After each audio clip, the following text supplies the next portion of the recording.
Baik, terima kasih untuk doa pembukanya.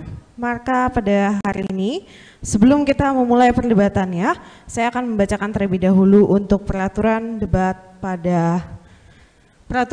dialog nasional lintas agama pada hari ini. Baik. Bapak Ibu sekalian, peraturan pertama adalah timer yang akan digunakan untuk dialog debat kali ini adalah timer catur, di mana timernya terdapat di depan saya. Sebelah kanan untuk pihak Islam dan sebelah kiri untuk pihak Kristen. Kemudian pada timer catur ini kedua narasumber akan menggunakan waktunya masing-masing dan dilarang berbicara menggunakan waktu pembicaraan oposisi. Yang kedua, narasumber dilarang untuk pergi izin ke toilet selama proses debat berlangsung, yaitu 2 jam kali ini. Kita akan rehat nanti di pukul 5.33, tepat pada 5.30 kurang lebih, dan proses tanya jawab yang berdurasi juga 2 jam setelah istirahat nanti. Kemudian moderator, saya akan memberikan kesempatan setiap 1 jam dalam durasi debat bagi narasumber untuk pergi kamar mandi hanya 1 kali untuk setiap jamnya ya. Pak Ustadz dengan Pak Pendeta boleh 1 kali setiap 1 jam. Debat kali ini akan mengaplikasikan teknik interupsi di mana ketika narasumber Kristen atau Islam sedang berbicara, narasumber oposisi punya hak untuk mengangkat tangan untuk mengajukan interupsi, namun interupsi yang diajukan boleh diterima dan juga boleh ditolak. Jika interupsi diterima, maka pihak oposisi mempunyai waktu 30 detik untuk membantah argumen narasumber. Jika melebihi waktu, saya sebagai moderator akan langsung menghentikannya sebagai penghentian interupsi. Mohon diperhatikan bahwa pengajuan interupsi harus dilakukan hanya dengan mengangkat tangan dan dilarang untuk mengutarakan sepatah kata pun selama interupsi belum diterima oleh pihak narasumber. Keempat, pihak panitia akan menyediakan reader, di mana kali ini Pak Eslasorio membawa asisten ya Pak ya. Oke, dan kali ini untuk reader tidak digunakan oleh Pak Ustadz Kainama atau dipakai? Apakah Bapak pakai reader? Reader untuk membaca, untuk membuka materi. Sudah ada. Sudah ya, oke, baik, sudah aman. Nah, ya sudah ada ya pembacanya Pak untuk membuka materinya ya. Baik, selanjutnya untuk kedua narasumber juga dilarang untuk menyerang hal-hal yang bersifat privasi dan pribadi, dikarenakan ini adalah panel dialog lintas agama. Oleh karena itu tujuan debat ini harus untuk kepentingan akademi. Selanjutnya, seluruh penonton dilarang untuk menyiarkan live streaming ataupun merekam selama proses perdebatan berlangsung, kecuali para pihak panitia di mana kamera-kamera sudah di setup di depan sini. Oleh karena itu bagi pihak yang melanggar akan saya berikan teguran, tapi jika sudah saya tegur 1 atau 2 kali, akan saya minta panitia untuk membantu membawa keluar jika mengganggu proses perdebatan ataupun nanti proses tanya jawab. Jadi mohon untuk para audiens untuk bekerja sama. Selanjutnya, untuk pihak-pihak yang membuat sambungan relay tanpa seizin panitia juga akan ditegur. Kesembilan, sebelum acara debat lintas agama dimulai, kedua pihak Kristen dan Islam sudah menyetujui ya untuk tema dan topiknya, sudah persetuju ya Pak ya? Baik, dan seusai debat nanti kita akan tetap kembali sebagai saudara ya Pak ya. Jadi ini adalah dialog panel ilmiah di mana tidak ada penyerangan hal privasi ataupun apapun, melainkan kita akan saling berbagi ilmu kepada satu sama lain.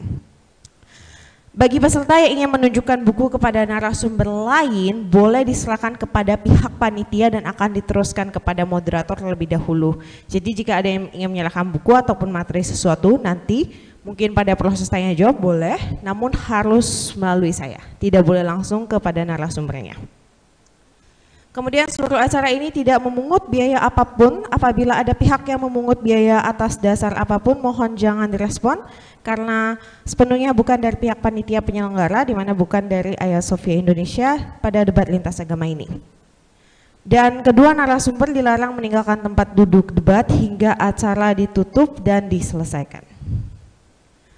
Baik, selanjutnya saya akan menjelaskan sedikit secara ringkas saja ya untuk alur debat pada kali ini. Babak pertama, berarti setelah saya selesai membacakan alur debat ini, akan dimulai dengan Pak Ustadz Kainama, akan memberikan pemaparan argumentasi mengenai topik debat pada kali ini. Kemudian Pak Esra akan memberikan klarifikasi, begitu juga Pak Kainama akan mengklarifikasi ulang. Akan kita lanjutkan dengan refuting, dan sampai pemaparan argumen, klarifikasi, refuting akan terus berlanjut hingga waktunya selesai. Baik, untuk semuanya sudah jelas ya untuk Pak Ustadz Kainama dan Pak Pendeta?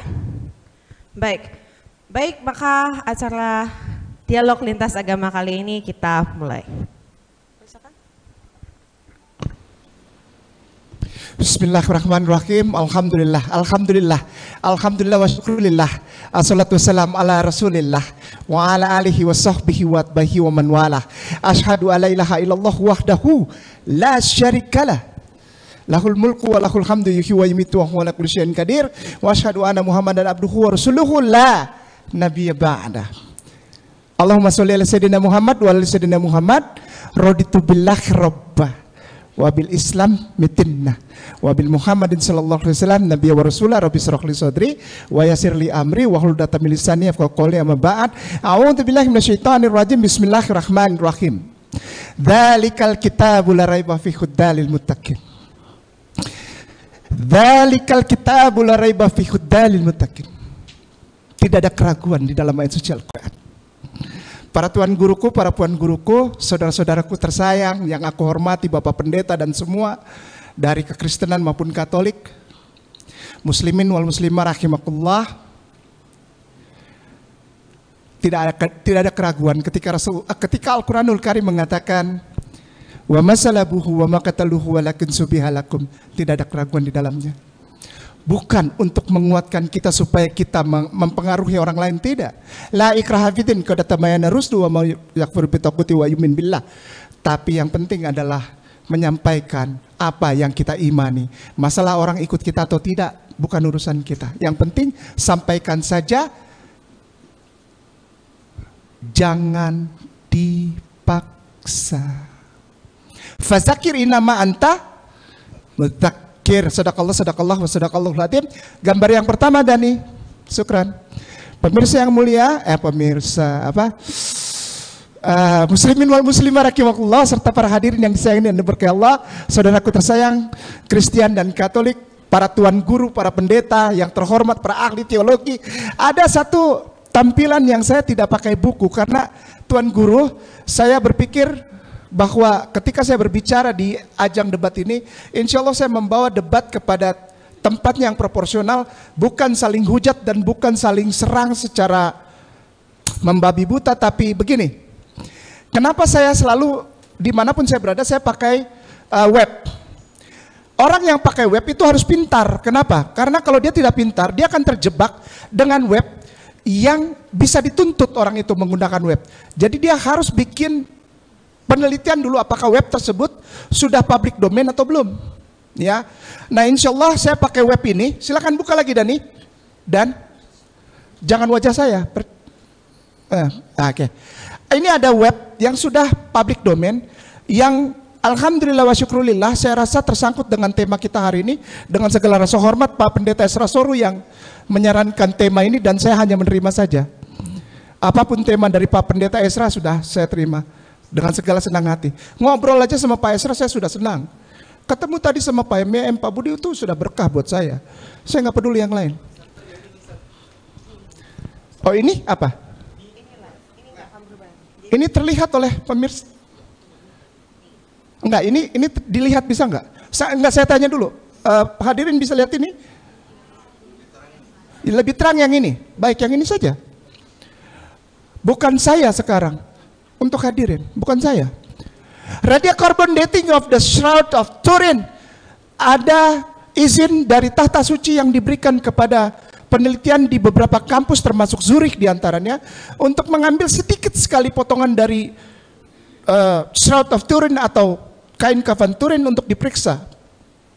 Dan ternyata kain kafan Turin yang selama ini ada di tahta suci bohong. Geser ke gambar kedua, Ustadz Dani, syukran. Hasil penyelidikan dari radiokarbon tersebut menunjuk kepada angka dated to 1260-1390 AD, di mana ini jauh dari gambaran orang bahwa ini adalah kain kafan yang dibungkuskan kepada jenazah Jesus Christ atau Yesus Kristus. Sudah? Satu, runtuh. Ketiganya, Ustadz Dani, syukron. Begitu juga berlaku ketika radiokarbon dilakukan kepada serpihan-serpihan yang diakui sebagai serpihan suci dari salib suci, ternyata jauh dari apa yang dibayangkan, karena hasil radiokarbon itu menunjukkan ke abad ke-11. 2, silakan lanjut.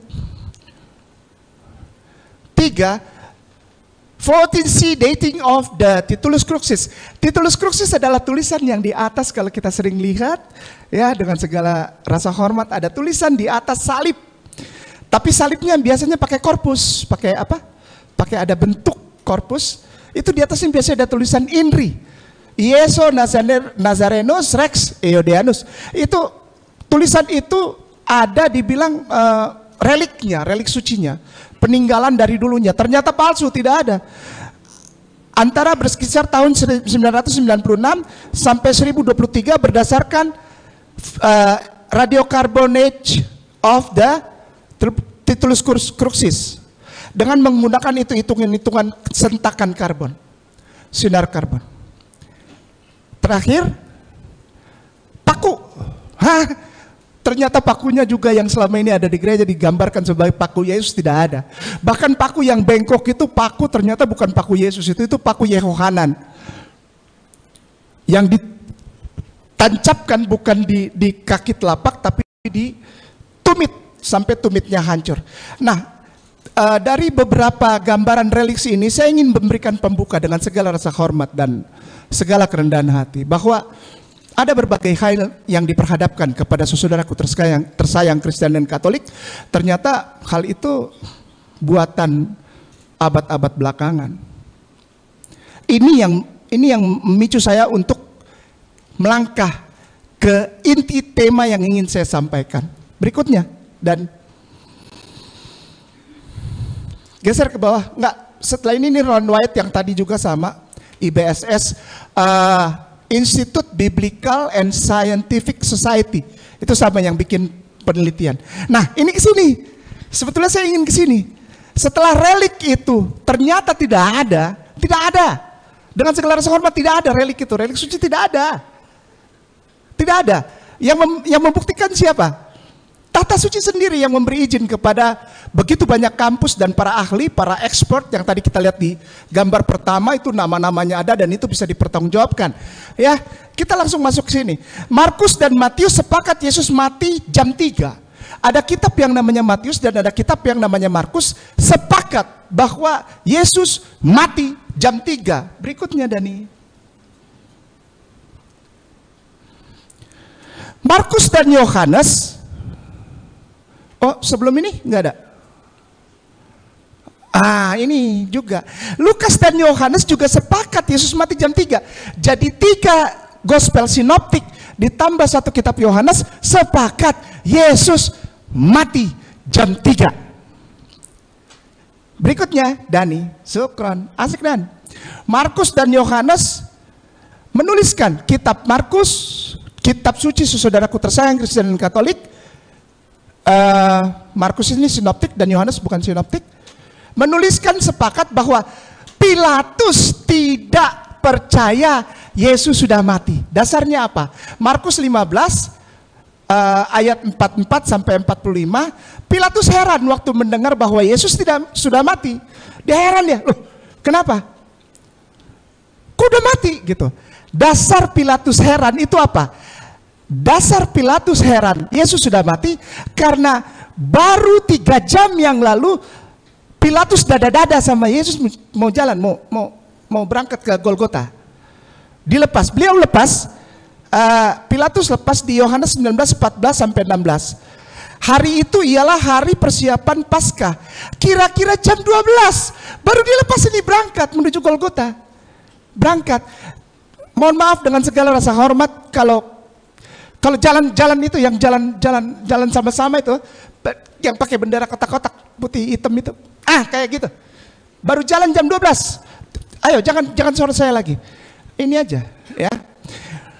Maka berteriaklah mereka, nyala dia, salibkan dia. Lalu dia yang di bawah tuh, ini gambar saya dibuang aja, saya nggak perlu lihat ini. Ya ini nggak berguna buat para muslimin wal muslimah. Gedein lagi, ya. Di 1916 harus bisa baca. Oke, naikkan.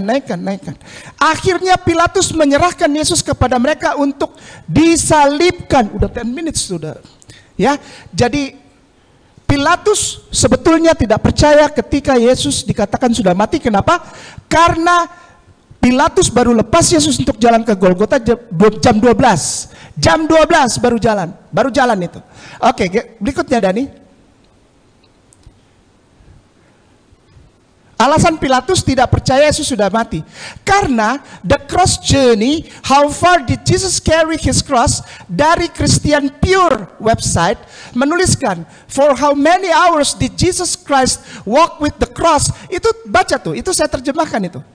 Yesus Kristus memanggul salib selama sekitar 3 jam. Mari kita tempatkan. Mari kita berpikir cepat dan kita tempatkan pada tempat yang proporsional. Semua 3 kitab sinoptik dan ditambah Yohanes percaya bahwa Yesus mati jam 3. Lalu di dalam Markus dan Yohanes dituliskan begini, Pilatus baru lepas Antua yang kita sama-sama hormati beliau itu. Yesus jalan jam 12. Perjalanan dari tempat Gabata itu, dari tempat Litrostrotos itu sampai ke Golgota pada saat itu diperkirakan 3 jam. Jadi sebetulnya dia baru jalan 3 jam, sudah jam 3. Bagaimana Pilatus percaya? Sedangkan, come on, jangan tampilkan ini lagi, minta tolong. Saya nggak mau, ayo, saya tersendat. Maaf ya, jangan marah ya. Perhatikan, the history and pathology of crucifixion. Pada bagian abstrak yang menulis, kematian yang dilakukan dan dirasakan oleh para tertuduh serta orang-orang yang disalibkan itu dibuat sedemikian rupa oleh Roman Empire. Soldiers bikin paling cepat 6 jam. Sekali lagi, paling cepat 6 jam. Itu pun sudah dihitung melalui pemukulan flagellum. 3 cambuk, tapi ada tersangko, orang Ambon bilang tersangko takai. Jadi kalau ditarik hancur belakang, itu pun sudah dihitung. Berikutnya, berangkat jam 12, perjalanan 3 jam baru nyampe dia mati. Pilatus nggak percaya. Sesudah itu Yusuf dari Arimatea dan ia murid Yesus. Ada seorang kaya namanya Yusuf Arimatea. Dia adalah Sanhedrin. Orang yang di Kenneth juga, orang yang duduk di antara para anggota DPR dan senator sekarang. Dan dia juga termasuk rabai juga. Dia datang kepada Pilatus untuk minta mayat Yesus. Di sini saya beri judul, Joseph Arimatea tahu Yesus belum mati sebetulnya. Kenapa? Kalau dia tahu Yesus mati, dia tidak mungkin datang lalu dia turunkan mayat itu, jenazah itu, karena tidak boleh bersentuhan dengan mayat menurut orang Yahudi, itu najis 7 hari. Ada masalah di sini. Di dalam ayat, bukan masalah, maksudnya perlu kita lihat secara detail lagi. Di Yohanes 19:38 dan 40 ada tulisan soma sebagai mayat. Muslimin wal muslimah rahimakumullah bersama para tuan dan puan guruku dari Kristen, para pendeta yang terhormat dan ahli teologi. Ini 2 kata yang berbeda. Mayat itu petoma, bukan soma. Mayat itu petoma, bukan soma. Soma itu body. Kalau petoma, corpse. Sekali lagi, soma itu body. Kalau body berarti dia masih ada nyawanya. Walaupun sudah koma-koma begitu. Orang Ambon bilang sudah ya kayak gitulah. Toh? Tapi kalau jenazah corpse itu petoma. Di sini ditulisnya soma dan diterjemahkannya mayat. Oke lah, silakan dilanjut. Dani, supaya kita cepat selesai. Ya udah 15 menit tuh. Ya, oke ya. Tuh, strong definition soma, sebelahnya petoma. Soma itu tubuh sebagai keseluruhan, jasmani tubuh, berarti masih hidup. Kalau petoma, mayat, mati, jenazah. Berikutnya Dani, syukran. Nah, ada satu hal yang tidak kita pikirkan sebagai orang Indonesia, bahwa di dalam budaya Yahudi ada yang namanya aninut. Aninut ini tidak pernah ada istilahnya budaya Yahudi itu membalsem, nggak ada. Dari Hongkong nggak ada, nggak ada apa pembalseman, tidak boleh, dilarang. Aninut namanya, ya. Lalu di dalam kisah Yesus itu ada pembaluran mir dan aloe seberat 30 kilo kepada tubuh Yesus dan yang diturunkan. Nah, menyentuh itu tidak boleh. Ini yang membuat saya membaca ini, saya bersyukur sama Allah. Karena apa? Karena tulisan ini memberikan keterangan yang luar biasa bahwa kenapa dia mau peluk itu body, kenapa dia mau peluk itu tubuh itu, karena dia tahu itu masih hidup. Kalau sudah mati petoma, dia nggak mau peluk itu, nggak mau turunin, nggak mau. Ya, karena di dalam Bilangan 19:11 itu ada orang yang kena kepada mayat yang najis 7 hari. 13-nya mayat yaitu tubuh manusia yang telah mati dan tidak menghapus dosa dari dirinya, ia menajiskan kemah suci dan orang itu haruslah dilenyapkan. Bapak tua Yosef Arimatea itu dia mesti pimpin ibadah mengkali, besoknya kan Sabat. Bagaimana mungkin dia kena kepada mayat 7 hari kemudian baru dia mentahirkan dirinya? Come on, wake up lah. Yuk kita yang enteng-enteng aja, nggak usah yang berat-berat. Berikutnya Dani. Tubuh Yesus bukan dibalsem, melainkan dibalur ramuan obat. Ya iyalah, orang nggak boleh balsem, Yahudi nggak boleh balsem. Apa itu? Juga Nikodemus datang ke situ. On tuan ini Nikodemus, Om Niko ini datang mula-mula waktu malam, membawa campuran itu bahasa Yunaninya mikma. Nomor konkordansinya silakan dicek sendiri, G3395. Lalu yang dicampur apa? Minyak mur. Ada dokter di sini, saya suka. Saya mau tanya, minyak mur itu resin, namanya Smirna. Smirna itu resin atau getah dari mir. Smirna untuk bikin apa? Mengurangi rasa sakit, analgesik. Saya suka kalau ada dokter di sini, saya suka. Jadi supaya saya tidak dibilang bohong. Toh, ya kan? Smirna itu resin dari mir. Nah, lalu dengan minyak gaharu, diterjemahkan bahasa Indonesia minyak gaharu, bahasa aslinya aloe. Tahu aloe apa? Aloe vera, aloe vera. Apa tuh aloe vera? Lidah buaya. Untuk apa? Penyembuhan luka. Dan ini disebut sebagai obat yang divine oleh rakyat Mesir jauh sebelum keyahudian bertumbuh sebagai satu bangsa di tanah Yudea Galilea. Namanya aloe vera. Bukan saya ngomong kayak macam orang dari Ambon, dari Kupang, bukan aloe, dari soe, bukan. Tapi aloe vera. Berikutnya. Habis ini udah beneran, udah. Lalu what does revelation mean? Nama Smirna berkaitan erat dengan mir. Ketika tanaman diremas mengeluarkan resin, ya udah tadi kita udah lihat ya. Obat ini, mir adalah resin, dapat dicampur dengan aloe tuh, ada lagi tuh.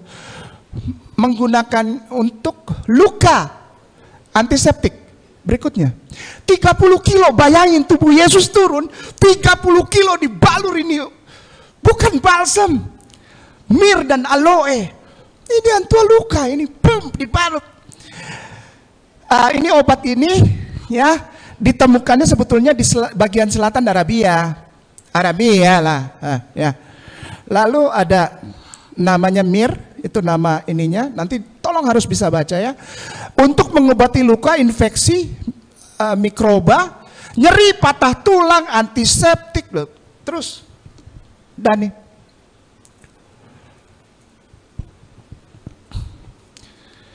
Aloe vera, udah kita udah baca ya. Untuk mengobati luka kulit. Berikutnya. Nah ini dia. Pada saat itu setelah tubuh diturunkan lalu dibalur dengan 50 kati. Bible tulis 50 kati. 50 kati itu 30 kilo. Wih, ini saya bahagia banget baca ini. Dibalur tubuh Antua tuh yang mulia tuh. Dibalur tutup 30 kilo kawan. 30 kilo obat. Ramuan 30 kilo. Yang bawa siapa? Om Niko bawa. Om Niko balur itu. Wih, Antua dari atas sampai semua balur, lalu kasih masuk di dalam kubur yang kosong yang belum pernah dipakai. Suhu udaranya antara 23 sampai 27 derajat Celcius. Suhu yang bagus untuk masuk ke obat dan obat membunuh mikroba. Luar biasa. Luar biasa, Masya Allah wa subhanallah. 30 kilo itu obat. 30 kilo kawan. Ya sudah ya. Tapi setelah itu perempuan-perempuan yang datang bersama dengan Yesus dari Galilea yang ikut dan melihat kubur itu, bagaimana mayatnya dibaringkan, dan setelah mereka pulang dari kubur, mereka menyediakan rempah-rempah yang namanya aroma. Aroma itu mixing yang tadi, mikma yang tadi, mix campuran itu karena wanginya harum. Mir itu harum, dibilangnya juga dupa. Harum itu barang. Disebutnya aroma, minyak mur, lalu dicampur dengan minyak mur itu nama lain yang di sini yang di dalam 23 Lukas 23:56 disebut sebagai miron. Miron itu artinya ointment, ointment itu salep. Jadi kalau ada yang namanya miron artinya salep. Maka itu jangan kasih nama anak miron. Kenapa? Artinya salep, nggak enak dipanggilnya. Salep, salep, salep, nggak enak. Ya, jangan kasih nama anaknya salep. Ya, ke bawah, ke bawah. Ustaz. Lalu diminyaki, dibalur. Udah. Aroma, terus Yesus Yohanes ketemu dengan Maria. Berikutnya. Perhatikan baik-baik ya, arahnya kemana. Perhatikan baik-baik ya. Jangan lola ya, jangan loading lambat ya. Harus cepat, karena ini Ambon yang ngomong. Cepat, tangkap, tangkap. Nanti kalau mau minta alamatnya bilang sama Dani. Dani kasih tahu alamatnya. Ya. Yesus menampakkan diri. Mereka terkejut dan takut dan menyangka mereka melihat hantu. Lalu ada tulisan begini, lihat tanganku dan kakiku, aku sendiri ini, rabalah aku. Lalu ada cerita Thomas, toh. Thomas datang bilang, kalau belum aku cucukkan tanganku ke dalam parut itu, luka itu, maka aku belum percaya. Nah, kata-kata tempat luka, terutama yang di daerah samping sebelah kanan tubuh Yesus, itu disebut preula. Sekali lagi ada dokter di sini. Preula itu adalah selaput cairan yang berada di dinding rusuk. Jadi sebetulnya tombak itu yang dibawa oleh Longinus itu, dia tidak masuk sampai di lambung. Dia menusuk, dia merobek selaput membran yang namanya preula yang ada di bawah iga rusuk. Pecah itu keluar lalu kena ke mukanya Longinus. Muslimin wal muslimah rahimakumullah, bersama para saudaraku tersayang yang aku hormati, para pendeta dan ahli teologi, Yesus selamat karena obat. 3 hari ketika Maria Magdalena datang ke kubur kosong. Kenapa? Karena Antua sudah sembuh. 30 kilo obat bekerja dengan luar biasa di suhu serta ruangan yang baik. Demikian Yesus selamat kawan. Medical treatment in the first and a good and the first and the proper time will be save the crucifixion person. Terima kasih. Baik, boleh dimulai, Esra.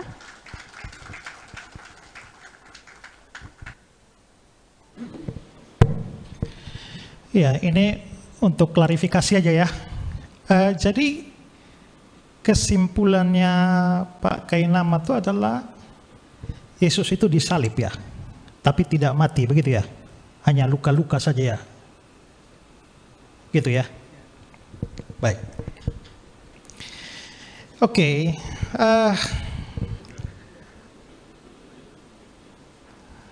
Saya kira pertama itu ya, saya agak heran mengapa Pak Kainama ini membuka dengan mengangkat argumentasi bahwa kain kafan Turin itu palsu. Orang Kristen tidak menjadikan kain kafan Turin itu sebagai bukti bahwa Yesus mati dan bangkit, Pak. Bahkan saya sendiri mengakui bahwa itu tidak asli. Sehingga pada waktu Pak mengungkapkan itu, maka itu salah sasaran itu sebenarnya. Ya, salah sasaran. Karena kita percaya itu juga baru itu kain yang ya mungkin hasil rekayasa atau bagaimana. Kita tidak percaya bahwa apa yang ada di dalam kain kafan turun itu adalah menunjuk kepada tubuh atau jasad Yesus yang sesungguhnya. Lalu kedua, di sini yang saya jadi masalah, karena tema kitanya adalah historical Jesus. Saya kasih apa dulu ya, karena tadi Pak Kainama sempat mengatakan bahwa tema ini saya yang berikan setengahnya. Karena tema historical Jesus itu ditawarkan oleh Pak Kainama. Tapi karena saya merasa bahwa historical Jesus itu terlalu luas, maka perlu dipersempit pada satu topik khusus. Karena itulah saya mengusulkan supaya topik khusus, misalnya ya, kalau kita bicara historical Jesus, kita bisa bicara topik Yesus itu pernah ada di dalam sejarah atau tidak. Atau Yesus yang pernah hidup dalam sejarah itu dipercayai sebagai Tuhan, Allah atau tidak oleh orang sejamannya. Ya, atau apa? Itu bisa sangat luas. Nah, karena itulah saya minta persempit pada aspek kematian dan kebangkitan Kristus. Dan ini topik itu datang dari yang tema besarnya historical Jesus. Kalau begitu sekarang kita bicara soal sejarah. Karena itu kalau memang saya mau membuktikan bahwa Yesus itu mati dan bangkit, saya menggunakan aspek sejarah. Kalau Pak Kainama mau mengatakan Yesus tidak mati, tidak bangkit, itu dari aspek sejarah. Dan sekarang pertanyaan saya sekarang ini adalah, sejarah apa yang tadi, ada satu sejarah apa yang Bapak kasih yang membuktikan bahwa Yesus tidak mati dan tidak bangkit? Bapak tidak berikan data sejarah satu pun. Yang Bapak berikan itu adalah tafsir. Ini bukan problem hermeneutics. Ini problem historical Jesus. Makanya saya curiga Bapak ini mungkin, makanya sebenarnya saya sudah bertanya kepada panitia ya, tolong jelaskan sebelumnya apa sih yang Pak Kainama maksudkan dengan historical Jesus. Tapi sampai hari ini saya nggak dapat jawaban. Dan saya khawatir bahwa beliau tidak paham apa maksudnya. Dan terbukti bahwa tidak ada masalah sejarah yang diangkat.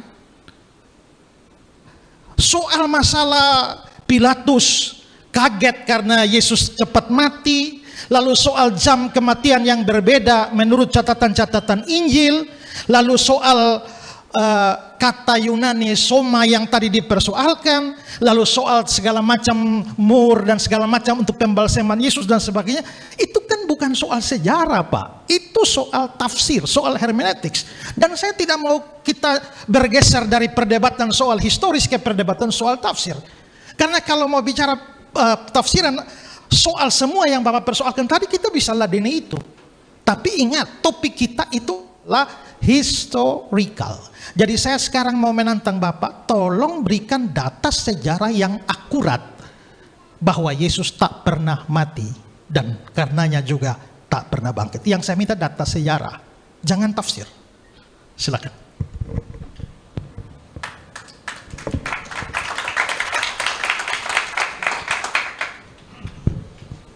Akta Pilati yang tertulis di dalam The Gospel of Nicodemus ternyata palsu, sehingga nama serta keberadaan individu yang tertua yang tersangkut paut paling dekat dengan Yesus tidak bisa dibenarkan untuk menjadi dasar sejarah. Begini Pak Pendeta, yang saya tampilkan tadi itu kalau bukan sejarah apa? Gitu kan? Kan selain daripada firman Tuhan, saudara-saudara tersayang Kristen Katolik bilang juga Bible itu kitab sejarah. Tapi nggak apa-apa. Diminta satu saja bukti. Ya udah saya kasihnya satu, gitu. Akta Pilati palsu. Demikian Pak Pendeta. Kalau kita menyinggung Alkitab, memang Alkitab itu juga buku sejarah. Tapi yang Pak angkat tadi itu bukan aspek sejarahnya, Pak angkat aspek tafsirnya, hermeneuticsnya. Makanya itu semakin menguatkan saya bahwa Bapak tidak mengerti apa yang Bapak maksudkan dengan historical. Lalu yang tadi Bapak omong terakhir itu apa? Yang Bapak bilang itu palsu itu apa? Yang kalimat terakhir tadi? Bapak bisa jelaskan buat kita? Mengapa itu menjadi bukti bahwa Yesus tidak mati dan tidak bangkit? Bapak tahu akta Pilati. Nah, saya butuh Bapak penjelasan supaya semua tahu. Akta Pilati adalah kisah yang ditulis surat oleh Pilatus kepada salah satu penguasa Tiberius, dan ternyata itu ada di dalam gospel Nikodemus yang dianggap sebagai gospel gnostik oleh saudara Kristen, dan setelah diselidiki juga ternyata itu adalah medieval ages writings. Jadi itu adalah karya tulis dari abad pertengahan. Demikian. Oke, baik. Kalau Bapak menyinggung gospel dari gnostik, apakah Bapak tahu bahwa justru kami orang Kristen juga menolak Injil-Injil gnostik itu? Sehingga bagaimana Bapak menggunakan Injil gnostik yang seperti itu, yang palsu, lalu Bapak atau yang baru muncul di abad pertengahan untuk menolak keyakinan kami dari abad pertama? Itu sama seperti kain kafan Turin tadi. Bapak angkat kain kafan Turin, Bapak bantah, padahal kami juga nggak percaya itu. Bapak angkat gnostik lagi, kami juga nggak percaya itu. Ya. Nah itu yang saya bilang Pak, kalau Bapak ambil Injil dari gnostik itu yang abad pertengahan atau setelah zamannya ini, sekarang saya nanya, ada tidak dokumen sejarah dari abad paling awal ya yang membuktikan Yesus tidak mati dan tidak bangkit? Dokumen sejarah. Dokumen sejarah tentang Yesus tidak mati. Ya. Saya jawab bahwa saya berani bilang buktinya adalah karena tidak ada dokumen sejarah sejak awal yang menyatakan Yesus mati. Demikian Pak. Saya konfirmasi, artinya menurut Bapak, bukti bahwa Yesus tidak mati adalah tidak ada bukti bahwa Yesus mati, begitu?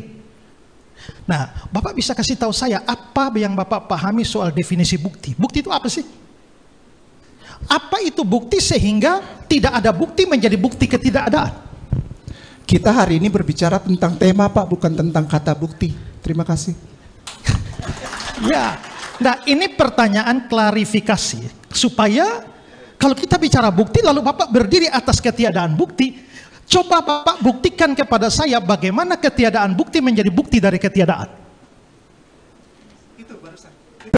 Itu barusan yang Bapak jelaskan ngomong. itu, buktikan itu. Ya itu yang Bapak ngomong. Syukran. Loh.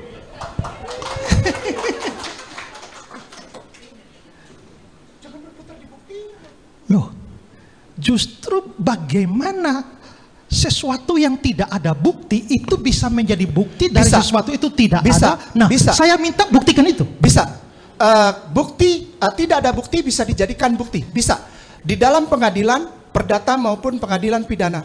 Yang kedua, di dalam pola tatanan pemaparan tesis dan premis yang diambil dari contoh yang dibuat oleh Hegel. Demikian Pak. Baik, permisi sebentar, saya pause sebentar. Untuk media boleh diingatkan sekali lagi untuk tidak ada perekaman selain perekaman official yang di depan. Mohon diturunkan dulu semua medianya, tidak ada perekaman. Baik, jika terus-menerus ada banyak perekaman yang terjadi, saya akan terus mempause debat ini dan tidak akan melanjutkannya. Tolong kerjasamanya. Baik, silakan Pak Islah. Ya, sebenarnya begini ya. Apa yang Pak Kainama ngomong bahwa bukti bahwa Yesus tidak pernah mati itu karena tidak ada bukti bahwa Yesus pernah mati. Ini sebenarnya adalah secara logika itu kesalahan logika. Itu namanya fallacy, argumentum et ignorantium. Ya, argumen dari ketidaktahuan.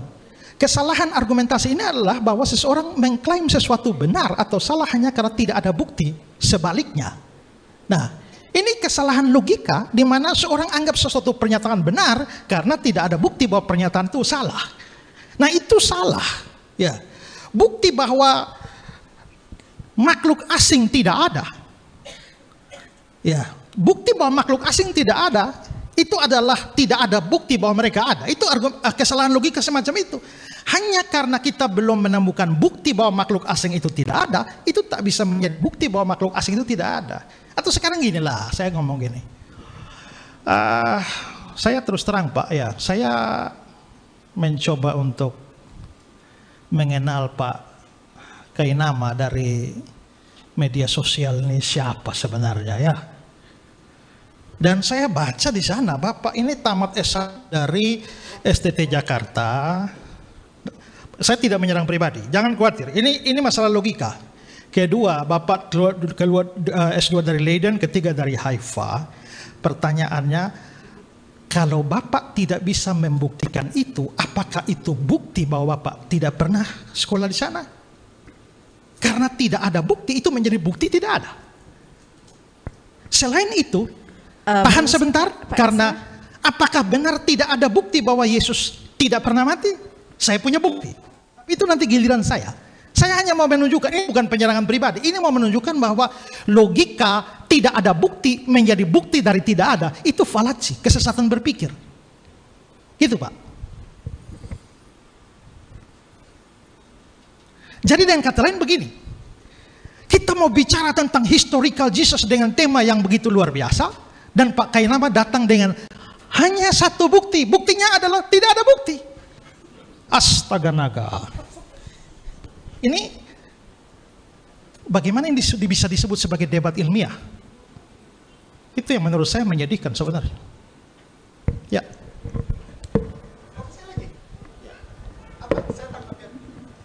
Boleh ada pertanyaannya Pak? Fallacy itu, kesesatan berpikir itu, Bapak nggak punya bukti. Selain bukti tidak ada. Bapak mengatakan bahwa tidak ada bukti. Sebentar saya kasih bukti. Iya, saya tunggulah buktinya gitu. Ya, artinya sekarang, ya. Gini ya, ini ada dua babak di mana sebentar saya membuktikan. Tapi dengan kata lain, babak pertama di mana Pak Kainama mau membuktikan bahwa Yesus tidak pernah mati, tidak pernah bangkit, ya buktinya hanya tidak ada bukti. Gitu aja Pak ya. Yang barusan saya kasih. Jadi itu bukan bukti. Itu bukan bukti sejarah. Kita bicara sejarah. Bapak bicara bukan sejarah. Jadi Bible bukan sejarah ya. Bible sejarah, tapi problem yang Pak angkat adalah problem hermeneutics. Bapak mengerti antara Bible itu sejarah dan masalah yang diangkat itu masalah sejarah atau masalah hermeneutics. Dengan kata lain adalah bahwa Pak Kainama mengangkat problem tafsir satu buku sejarah dan bukan sejarah itu sendiri. Jadi dengan kata lain, babak beliau selesai. Karena hanya itu saja, buktinya bahkan bukan bukti. Karena buktinya adalah tidak ada bukti.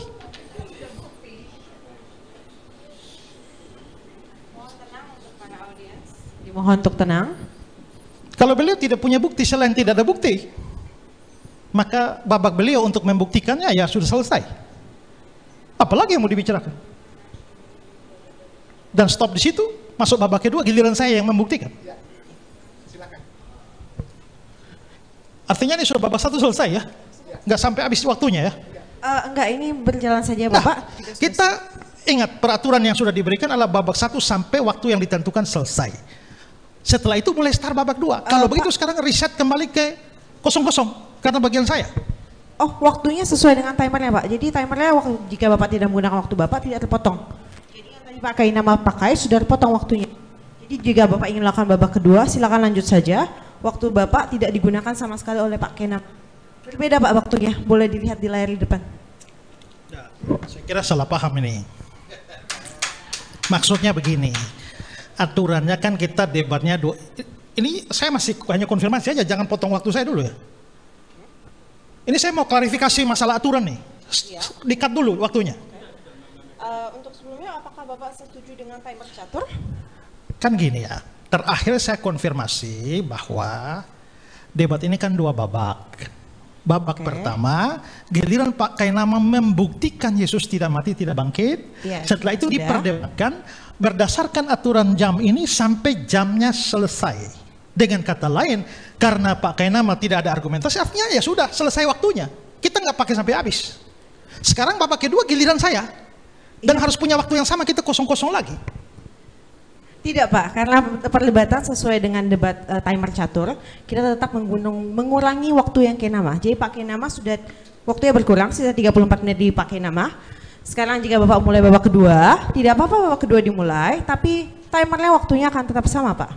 Karena kita terbatasi oleh waktu 1 jam pihak Kristen, 1 jam pihak Islam. Babaknya tidak apa-apa, tapi waktunya akan sesuai dengan timer. Tidak ada pengulangan kembali waktu kepada kosong-kosong. Berarti kalau ini angka sudah sampai 00 selesai ya debatnya? Betul, betul untuk dua-duanya. Jadi kalau misalnya angka 00 Islam sudah 0, berarti Pak Kainama sudah tidak boleh berbicara. Selesai? Belum Pak, sekarang belum selesai Pak. Belum Iya, selesai. maksudnya begitu angka ini sudah 00 artinya acara debat selesai. Betul, untuk acara debatnya selesai. Jika kedua-duanya sudah 00. Kristen 0, Islam juga 0. Begitu Pak. Oke. Baik, sudah bisa dilanjutkan Pak? Bapak boleh mulai kembali jika sudah mau lanjutkan. Ya. Nah, saudara, kalau saudara melihat bukti yang Pak Kainama berikan adalah tidak ada bukti, itu otomatis akan gugur kalau saya bisa kasih bukti. Ya, karena buktinya adalah tidak ada. Sekarang kalau ternyata ada bagaimana? Dengan kata lain, kalau saya bisa membuktikan bahwa ada bukti, maka selesailah argumentasi beliau. Ya. Nah, sekarang kita melihat yang tadi saya katakan bahwa ini problem yang beliau angkat itu adalah problem hermeneutics, bukan berarti bahwa Alkitab atau catatan Injil bukan sejarah. Catatan Injil jelas adalah catatan sejarah, tapi bagaimana memahami kata-kata di sana itu problem tafsir. Itulah sebabnya saya mengatakan bahwa ya, waktu Pak Kainama kasih tafsiran ayat-ayatnya versi dia tidak sedang bicara soal sejarah, tapi soal tafsir. Yang kita kalau bergerak ke sana itu sudah jadi lari dari jalur historical Jesus. Nah, sekarang kalau kita mau melihat ya bahwa apa bukti bahwa memang Yesus pernah mati dan pernah bangkit di dalam sejarah. Nah, saya angkat dari Alkitab. Tapi ingat, bukan problem tafsir. Saya kasih langsung eksplisit, ya. Nah, kalau kita melihat itu hampir seluruh kitab di dalam Perjanjian Baru itu bicara soal Yesus bangkit dan tak perlu kata-kata ambigu untuk menafsirkan seperti tadi, karena eksplisit. Injil Matius dan Markus misalnya, ya. Matius 27 sesudah menyalibkan dia. Markus 15 mereka menyalibkan dia.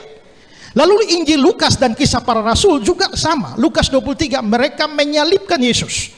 Kisah pasal 2 juga telah kamu salibkan dan kamu bunuh, dan Allah telah membangkitkan dia. Ada pernyataan eksplisit salib, bunuh.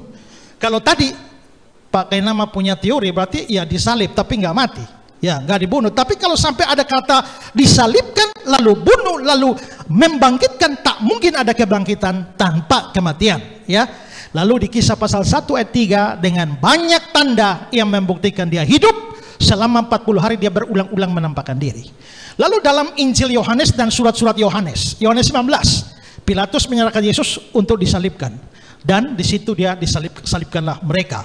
Tapi dalam penulis yang sama di 1 Yohanes 3:16, dia telah menyerahkan nyawanya, itu pasti mati. Jadi tidak ada ceritanya disalibkan tapi tidak mati. Lalu surat-surat Paulus di Korintus, 1 Korintus 1:23, Kristus disalibkan, Galatia 1, Kristus yang disalibkan, dan Filipi pasal 2 ayat 8, mati di kayu salib. Itu berarti bukan hanya disalibkan tapi sampai mati. Lalu penulis surat Ibrani yang kelima, dia bicara soal penderitaan maut, dan dia mengalami maut. Itu tidak bisa tidak kematian. Pasal 2 ayat 14, supaya oleh kematiannya, berarti eksplisit. Lalu Ibrani pasal 13, membawa kembali dari antara orang mati gembala agung segala domba, yaitu Yesus Tuhan kita. Nah, lalu saudara, surat-surat Petrus, 1 Petrus 1 ayat 3, oleh kebangkitan Yesus Kristus dari antara orang mati. 1 Petrus 1 ayat 21, membangkitkan dia dari antara orang mati. Nah, sekarang ini bukan problem tafsir, karena ini pernyataan eksplisit. Kalau mau setara dengan ini, harusnya Pak Kainama berikan pernyataan eksplisit bahwa Yesus tidak mati. Tapi tidak ada pernyataan eksplisit itu. Yang ada adalah pernyataan sebaliknya secara eksplisit bahwa Yesus itu mati. Itu berarti tidak ada kemungkinan Yesus hanya disalibkan tapi tidak mati. Dan anehlah kalau tadi Pak Kainama pakai ayat-ayat Alkitab ini dari Matius, dari Markus, dari Lukas, dari Yohanes untuk membuktikan bahwa Yesus tidak mati.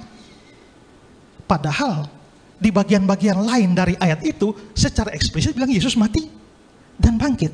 Lah jadi bertentangan dong. Itulah sebabnya saya bilang itu problem tafsir. Ya. Nah, sekarang jadi bertentangan bukan Alkitabnya bertentangan. Audiens mohon tenang dulu. Ya, yang saya bilang jadi bertentangan, kalau saudara ketawa, saudara nggak mengerti logikanya nggak jalan. Karena yang bukan Alkitab bertentangan, penafsirannya Pak Kainama dengan Alkitab jadi bertentangan, membuat Matius bertentangan, membuat Markus, Lukas bertentangan dengan tafsirnya itu. Ya, nah jadi saudara, sekarang mengapa catatan perjanjian baru ini penting? Karena perjanjian baru ditulis dalam kurun waktu yang begitu dekat dengan peristiwanya, yaitu peristiwa Yesus mati dan bangkit. Kedua adalah Alkitab mencatat kesaksian para saksi mata. Waktu Lukas menulis Injilnya di Lukas 1 ayat 1 sampai 2, khususnya di ayat 2 dia bilang, seperti yang disampaikan kepada kita oleh mereka yang dari semula adalah saksi mata.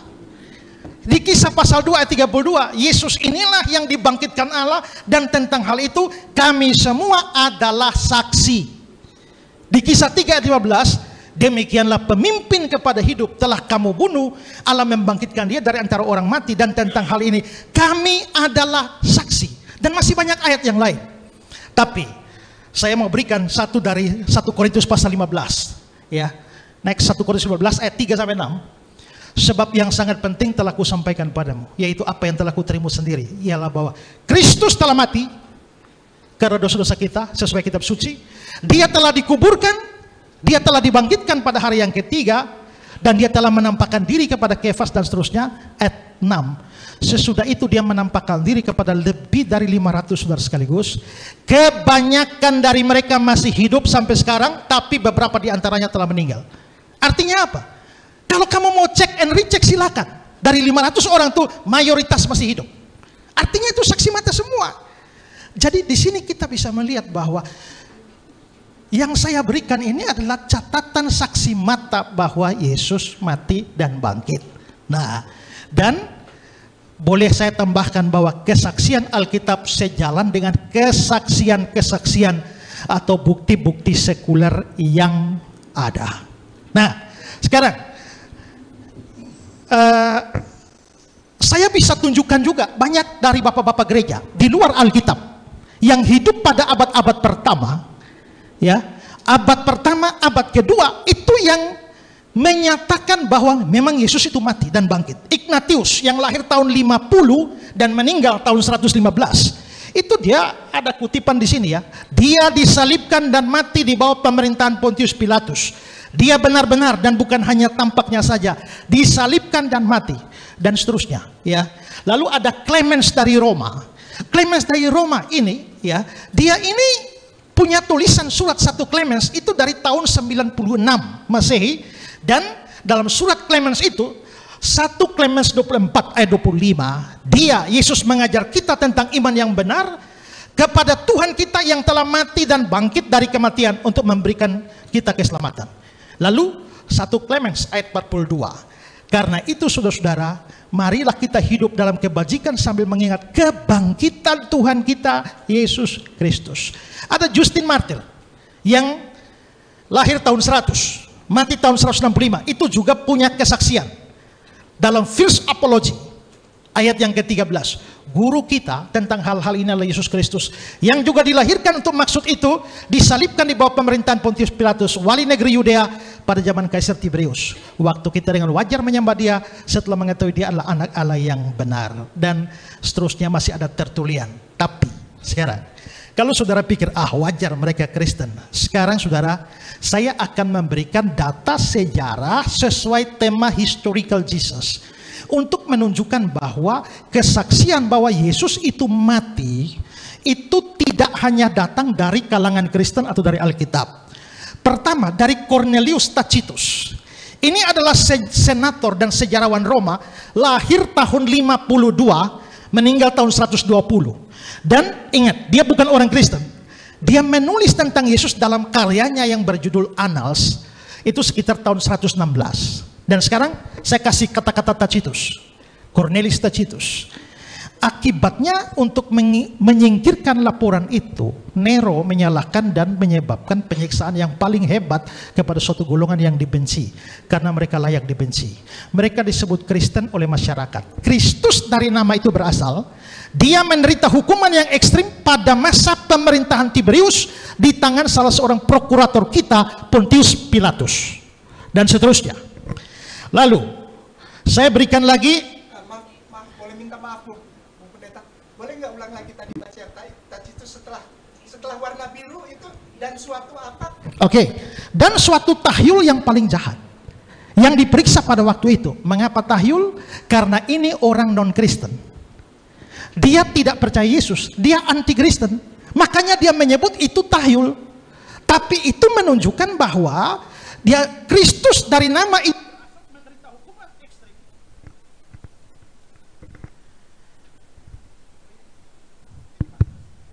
Ya. Pada masa pemerintahan Tiberius di tangan salah seorang prokurator kita, Pontius Pilatus, dan suatu tahyul yang paling jahat yang diperiksa pada waktu itu muncul tak hanya di Yudea, sumber awal kejahatan, namun juga di Roma, di mana semua yang mengerikan, memalukan dari segala penjuru dunia menemukan pusatnya dan menjadi populer dan seterusnya. Ini bukan orang Kristen, ya. Dia menulis secara negatif, tapi tanpa sengaja atau secara tidak langsung dia mengkonfirmasi bahwa Kristus menderita hukuman di bawah Tiberius dan juga prokurator Pilatus. Lalu juga Talmud Babilonia yang tidak lebih dari tahun 200 itu bilang begini. Ingat, Talmud Babilonia bukan punya Kristen, punya orang Yahudi yang tak percaya Yesus. Pada malam Paskah, Yesus dihukum gantung selama 40 hari sebelum eksekusi dilakukan. Seorang pembawa berita berseru, dia akan dilempari batu karena dia telah mempraktikkan sihir dan membujuk orang Israel kepada kemurtadan. Jangan aneh, ini orang Yahudi yang tak percaya. Tapi ada konfirmasi dia dihukum gantung. Selain itu, ada Lucianus dari Samosata. Dia seorang penyair sindiran. Dia berkarya tahun 170. Dia sangat benci kekristenan. Dan dalam tulisannya Date of Pellegrin, dia menulis begini. Ketahuilah, orang-orang Kristen memuja seorang pria pada hari ini. Tokoh tersohor memperkenalkan tata ibadah baru mereka dan disalibkan karena hal tersebut. Orang-orang sesat ini, kenapa? Karena ya, orang-orang sesat ini mulai dengan keyakinan yang umum bahwa mereka hidup kekal selamanya. Kenapa dia bilang orang sesat? Dia anti-Kristen dan menyembah orang bijaksana yang disalibkan itu. Dia nggak percaya Yesus. Tapi dia memberikan konfirmasi bahwa ada orang bijaksana nama Yesus yang disalibkan, ya. Lalu Mara Bar Serapion, ya, dia seorang filsuf Stoa yang karena sesuatu dia dipenjara, dan dalam penjara itu dia tulis surat nasihat untuk anaknya. Lalu dia bilang begini, keuntungan apakah yang diperoleh orang-orang Athena ketika mereka membunuh Sokrates? Kelaparan dan penyakit pes menimpa mereka sebagai hukuman karena kejahatan mereka. Keuntungan apa yang diperoleh orang-orang Sames ketika mereka membakar Pitagoras? Dalam waktu sesaat negeri mereka tertutup pasir. Keuntungan apa yang diperoleh orang-orang Yahudi ketika menghukum mati raja mereka yang bijaksana? Tidak lama setelah peristiwa itu kerajaan mereka dibinasakan dan seterusnya. Lagi-lagi bukan orang Kristen, tapi kesaksian dan tulisan mereka secara tidak langsung mengkonfirmasi peristiwa sejarah bahwa memang ada orang nama Yesus yang disalibkan. Jadi terlihat bahwa bukti sejarah Yesus mati dan bangkit datang dari Alkitab dan dari luar Alkitab, bukan soal tafsir, karena eksplisit katakan Yesus mati dan bangkit. Bukan seperti yang pakai nama berikan yang itu hanya problem hermeneutics. Sekarang saya menunjukkan ada bukti Yesus bangkit. Kalau saya menunjukkan ada bukti Yesus mati dan bangkit, maka apa yang pakai nama usung tadi bahwa tidak ada bukti dia bangkit, itu otomatis jadi gugur. Ya. Ya.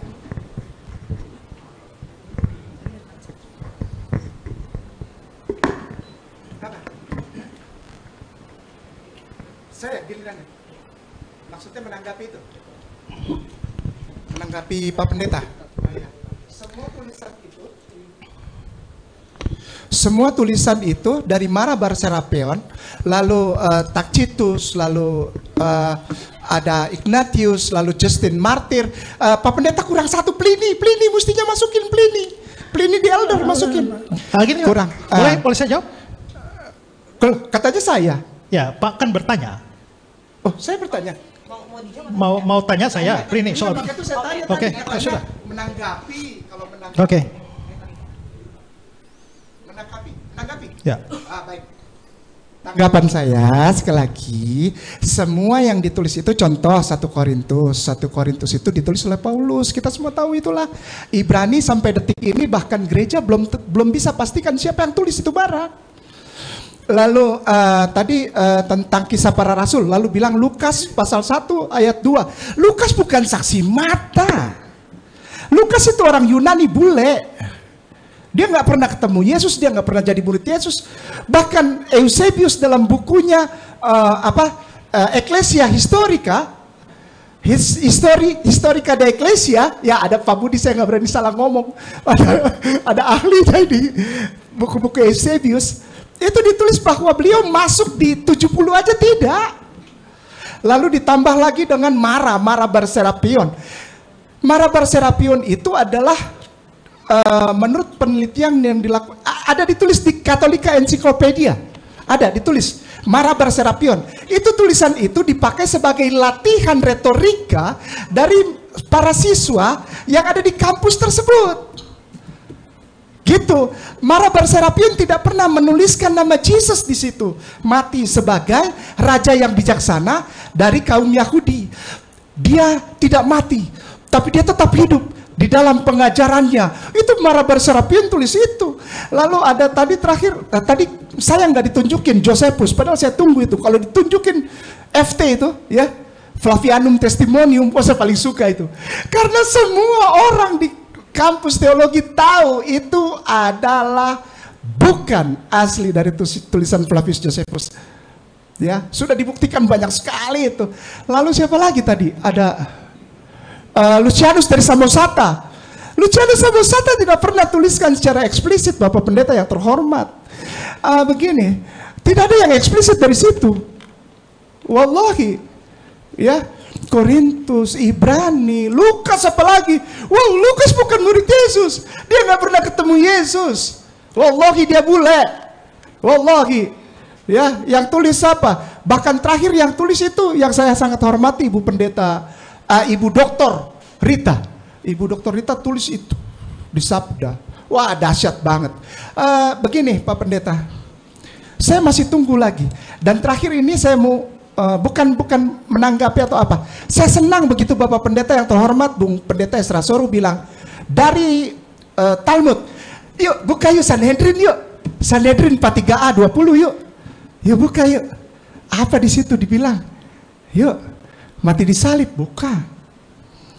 Kalau Pak Pendeta bawa itu, saya sedih Pak Pendeta. Kenapa? Yesusnya jadi terhina sekali. Sanhedrin 43a 20. Aduh, saya berdoa ya Allah kalau bisa Bung Pendeta jangan bawa itu, soalnya kasihan, sedih. Yesus jadi hina sekali. Udah, buka Google, sudah. Di sini juga, supaya yang sebelah sini bisa lihat. Nggak usah perlu muka kayak nama lo, hitam buat apa le? Ya kan? Sanhedrin 43a, klik. Ya kan? Asik nih, saya senang nih. Saya masih tunggu lagi kalau ada Hebrew, saya paling senang nih, betul. Asli nih. Berkah buat saya dari Pak Pendeta Esra Soru nih. 43a, cari angka 20. Angka 20. Nah, dia tahu. Ada. Udah 20.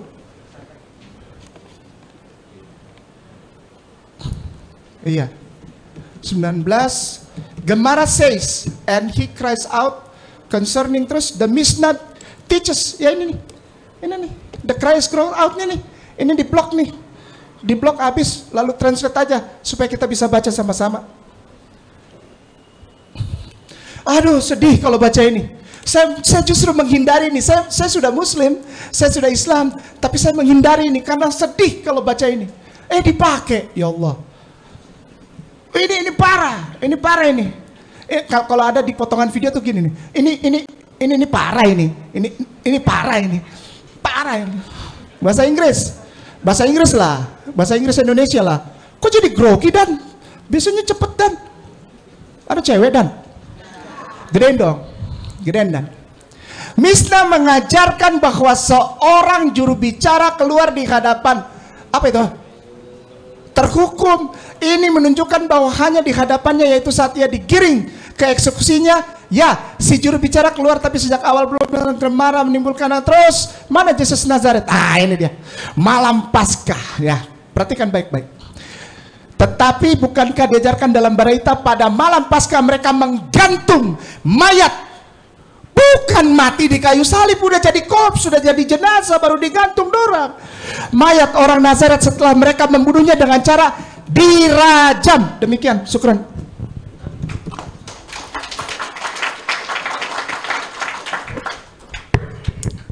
Oke. Saya kira Pak Kainama ini tidak perhatikan apa yang saya omong tadi. Saya mengatakan dan membaca Injil Lukas pasal 1 untuk menunjukkan bahwa di dalam menulis Injilnya, Lukas itu mengambil data dari para saksi mata. Saya tidak mengatakan bahwa Lukas itu rasul atau dia saksi mata. Bapak bisa bedakan itu atau tidak. Kedua, karena itu maka di dalam tulisan Lukas, secara khusus dalam Kisah Para Rasul, dia mengungkapkan kesaksian-kesaksian dari para saksi mata. Siapa? Contohnya Petrus itu. Ya, Petrus, Yohanes, yang lain mereka mengatakan mereka saksi mata. Jadi beda antara mengatakan bahwa Lukas adalah saksi mata dengan Lukas menulis kesaksian para saksi mata. Ya. Lalu yang kedua, ya, kalau soal Lucianus dari Samosata itu tidak menyebutkan nama Yesus, konteksnya dia mengatakan bahwa orang-orang Kristen memuja seorang pria pada hari ini yang tersohor. Siapa lagi yang dipuja oleh orang-orang Kristen selain Yesus? Eksplisit tidak ada Yesus, tapi konteks bahwa orang itu, pria itu dipuja oleh orang-orang Kristen, ya sudah pasti itu adalah Yesus. Dan ada pernyataan eksplisit bahwa orang bijaksana yang disalibkan itu. Nah, lalu ya kalau dikatakan Talmud tadi ya, nah mungkin Pak hanya melihat eksplisit, oh di situ tidak bilang disalib tapi digantung. Pak lupa bahwa istilah digantung dengan disalibkan pada masa itu dalam pengertian yang sama dalam konteks Yesus. Kenapa? Karena kalau kita lihat bahwa Paulus pada waktu dia katakan bahwa terkutuklah orang yang digantung, akhirnya dia melanjutkan dengan digantung di salib. Dan kalau Bapak mengatakan kata-kata tadi bahwa ada orang yang berseru dirajam, mungkin Bapak tidak baca tafsir Talmud itu. Karena apa? Pernyataan eksplisit sebelumnya bahwa dia digantung, tapi mengapa ada yang berseru bahwa dia dirajam, itu tak berarti bahwa Yesus dirajam. Tafsir terhadap Talmud itu menyatakan bahwa sepertinya ada perencanaan awal untuk hukuman mati bagi Yesus itu adalah dirajam. Tapi yang terjadi justru adalah digantung. Jadi kembali pada ini, mau bagaimanapun juga ya Bapak bilang bahwa kenapa tidak kasih Pliny? Saya punya Pak. Ya, saya punya Pak. Ya, kalau Bapak mau kita debat tentang Yosefus juga boleh. Ya, juga boleh. Ya, karena itulah maka tapi yang pasti adalah bahwa Bapak tidak bisa menyangkali semua tokoh-tokoh saksi mata. Ya, saksi mata. Kalau Bapak mengatakan bahwa Yesus tidak pernah mati dan tidak pernah bangkit dan tak ada catatan sejarah, sedangkan saya kasih catatan sejarah semua. Bagaimana sudah? Silakan. Nah, tadi Bapak mengatakan bahwa Yosefus, dikatakan bahwa Yosefus itu palsu.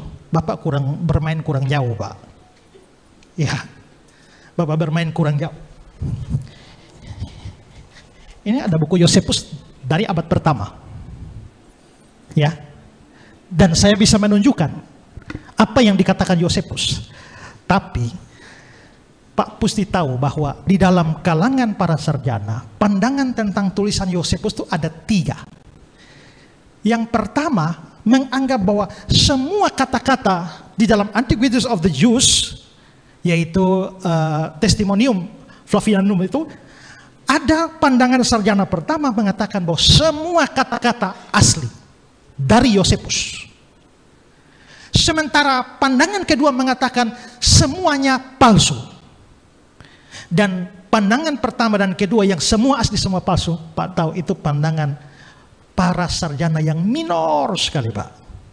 Sementara mayoritas sarjana yang saya bisa berikan semua di sini, mayoritas sarjana percaya. Ini ngomong sejarah. Maka para ahli sejarah terlepas dari bias tentang iman mereka, menunjukkan bahwa memang ada bagian-bagian, sedapatnya ada 3 bagian di dalam kutipan itu yang kelihatannya tidak asli dari Yosefus, tapi sisanya yang lain dari manuskrip yang ada semua asli. Dan salah satu bagian yang asli itu menyatakan bahwa Yesus itu mati di bawah Pontius Pilatus. Itu tidak pernah diragukan, Pak. Jadi Bapak main kurang jauh kalau Bapak langsung mengatakan bahwa semuanya tidak asli. Itu minor. Gitu. Jadi bukti bahwa Yesus mati dan bangkit tetap kuat.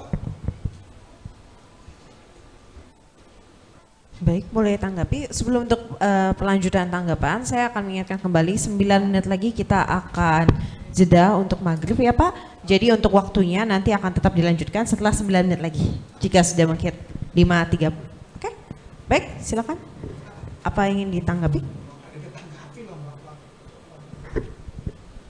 Enggak ada ditanggapi ya? Tidak ada yang tanggapi. Nah, kalau dia tidak ada tanggapan lagi, artinya itu berakhir dengan saya menunjukkan sebuah bukti dari Alkitab, dari Bapak Gereja yang kalau saya mau kasih panjang lagi ada banyak, dan dari penulis-penulis sekuler yang non-Kristen. Dan itu memberikan konfirmasi bahwa Yesus mati dan bangkit. Nah, mungkin jadi soal sekarang ini adalah bahwa ya kenapa ya kok orang Kristen itu kok ngotot mati dan bangkit. Sebenarnya bukan urusan ngotot, tapi ini urusan sejarah. Mau sejarahnya begitu tidak peduli kita mau ngotot bangkit atau tidak, mati atau tidak, itu fakta sejarah. Bahkan orang-orang yang liberal di dalam Kristen, yang bahkan anti terhadap Yesus dalam banyak hal, ya sangat tidak percaya apa yang dikatakan oleh Alkitab sekalipun, tapi ya orang seperti John Dominic Crossan yang bahkan mengatakan bahwa mayat Yesus itu dia mati dan dimakan anjing, atau juga Bart Ehram yang sangat liberal. Ya, dia sangat liberal, tapi anehnya dia mengatakan bahwa bukti tentang Yesus, ya kalau ada peristiwa sejarah yang tak diragukan sampai hari ini adalah Yesus mati. Dan itu tidak diragukan bahkan oleh orang yang tak percaya seperti mereka, orang liberal seperti mereka.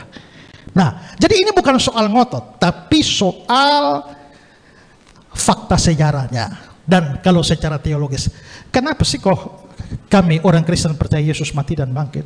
Karena kami percaya dia juru selamat. Nah, dia juru selamat artinya dia menyelamatkan kami, dia menyelamatkan manusia. Kenapa dia menyelamatkan manusia? Karena semua manusia orang berdosa.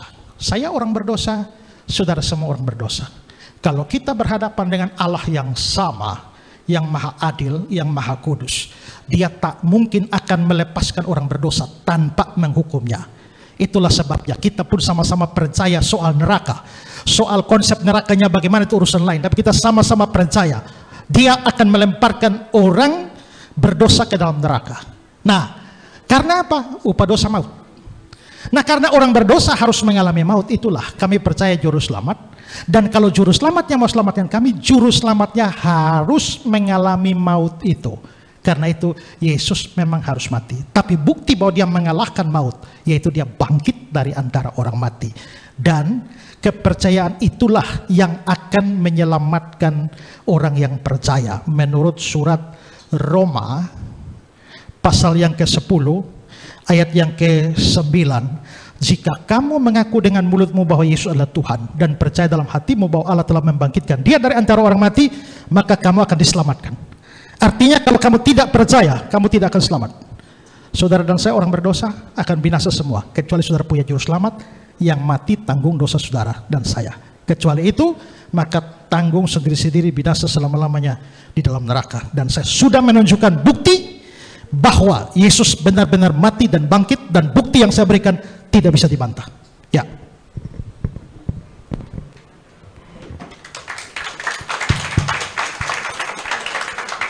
Oke, baik, untuk dari Pendeta Esra mungkin kita tutup dulu dengan istirahat, kemudian kita akan lanjutkan kembali di babak berikutnya ya. Untuk timernya boleh di save.